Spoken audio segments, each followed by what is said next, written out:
എല്ലാവർക്കും നമസ്തേ. എന്റെ പേര് ആവണി പ്രകാശൻ. ഞാനിന്ന് പറയാൻ പോകുന്നത് ഭഗവത്ഗീതയിലെ 7-ാം അധ്യായമായ ജ്ഞാനവിജ്ഞാന യോഗത്തിലെ ശ്ലോകം 3.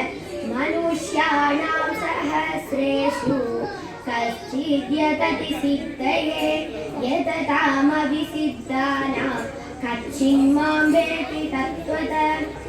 ആത്മസാക്ഷാത്കാരമാണ് വേദാന്തം ചൂണ്ടിക്കാട്ടുന്ന പരമമായ ലക്ഷ്യമെങ്കിലും അത് നേടുന്നവർ എവിടെയും എക്കാലത്തും വളരെ വിരളം തന്നെയാണ്. അതിനെക്കുറിച്ച് കേൾക്കാനോ പറയാനോ ആളെ കിട്ടുക എന്നത് പോലും ദുർബലം എന്നാണ് ഗീതയും ഉപനിഷത്തുകളും ഒക്കെ പറയുന്നത്. എന്തുകൊണ്ടാണ് അങ്ങനെയുള്ള ആളുകൾ കുറയുന്നത് എന്ന് ഈ ശ്ലോകത്തിലൂടെ നമുക്ക് മനസ്സിലാക്കാം. ഇവിടെ പറയുന്നു, ആയിരക്കണക്കിന് മനുഷ്യർക്കിടയിൽ ഒരാൾക്ക് മാത്രമാണ് ഇങ്ങനെയുള്ള വേദാന്ത ഗ്രന്ഥങ്ങൾ പഠിക്കാൻ അവസരം ലഭിക്കുകയുള്ളൂ. ഭഗവത്ഗീത ഒരു വേദാന്ത ഗ്രന്ഥമാണ്. ഗീത എല്ലാവർക്കും പഠിക്കാൻ ലഭിക്കുന്ന ഒരു അവസരമല്ല. ആയിരക്കണക്കിന് ആളുകൾ കൂടുന്ന സമയത്ത് ഒരാൾക്ക് മാത്രം ലഭിക്കുന്ന ഒരു അസുലഭ ഭാഗ്യമാണ് ഗീതാ പഠനം എന്നത്. അതായത് പുണ്യാത്മാക്കൾക്ക് മാത്രം ലഭിക്കുന്ന ഒരു മഹാഭാഗ്യമാണ് ഗീതാ പഠനം എന്നത്. അപ്പോൾ നമുക്ക് കൈവന്നിരിക്കുന്ന ഈ ഭാഗ്യത്തെ പറ്റി നാം ഓർക്കുക. അതായത് എല്ലാവരും ഗീത പഠിക്കാൻ തയ്യാറാവില്ല. ചില ആളുകൾ മാത്രമാണ് ഗീത പഠിക്കാൻ തയ്യാറാവുകയുള്ളൂ. ഇന്നത്തെ സമൂഹത്തിൽ എത്രയോ പേരുണ്ട്.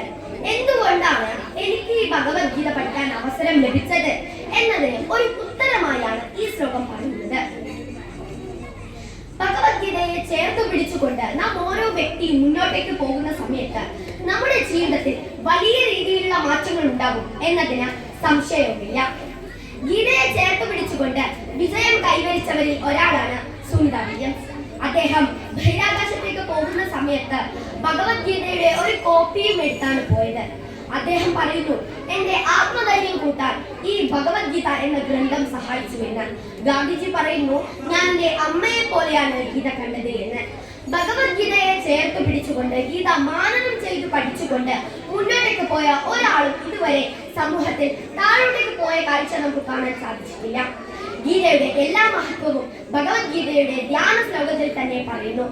സർവോപനിഷദോദ്ഗാവോ ദോക്ത ഗോപാലനന്ദന പാർത്തോ വത്സ സുദീർഘോക്ത ദുക്തം ഗീതാമൃതം മഹത്. അർജുനനാവുന്ന പൈക്കിടാവിൽ നിന്ന് ശ്രീകൃഷ്ണനാവുന്ന ഭഗവാൻ കറന്നെടുത്ത നറുപാലാണ് ശ്രീമദ് ഭഗവത്ഗീത എന്ന് വളരെ വ്യക്തമായി ഗീതയുടെ ധ്യാന ശ്ലോകത്തിൽ തന്നെ പറയുന്നു. അതായത് നമുക്കൊരു പശു ഉണ്ടാവുമ്പോൾ അതിനെ കറക്കാനായിട്ട് ഒരു കറവക്കാരൻ വേണം. ഇവിടെ ആ ഒരു പൈക്കിടാവായിട്ട് അർജുനനെ സങ്കല്പിക്കുന്നു. അർജുനനാവുന്ന പൈക്കിടാവിനെ കറന്നെടുക്കാനുള്ള കറവക്കാരനായിട്ട് ശ്രീകൃഷ്ണ ഭഗവാനെ സങ്കല്പിക്കുന്നു.